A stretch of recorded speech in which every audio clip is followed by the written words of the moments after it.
কবর দিয়ে সবাই চলে যায়, বিশ্বনবী যায় না।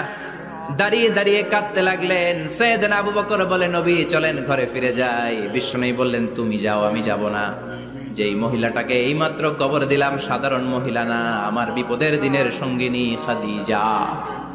আজীবন আমাকে ছাতার মতো শেল্টার দিয়েছে, সমস্ত সম্পদ আমার পায়ের সামনে বিছিয়ে দিয়েছে রে আবু বকর।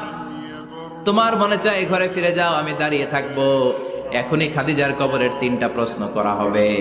আমি খাদিজার পক্ষ থেকে 3টা প্রশ্নের জবাব দিয়ে তারপরে ঘরে ফিরে যাব রে আবু বকর। কি প্যার করতেন।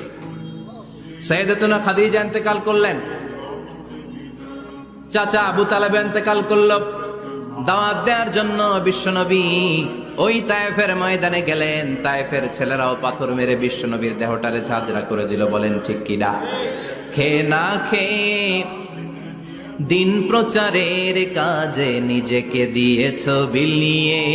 তায়েফের কাফিরেরা চিনল না সে আলো, দুষ্ট ছেলেদের পিছু দিল লেলিয়ে।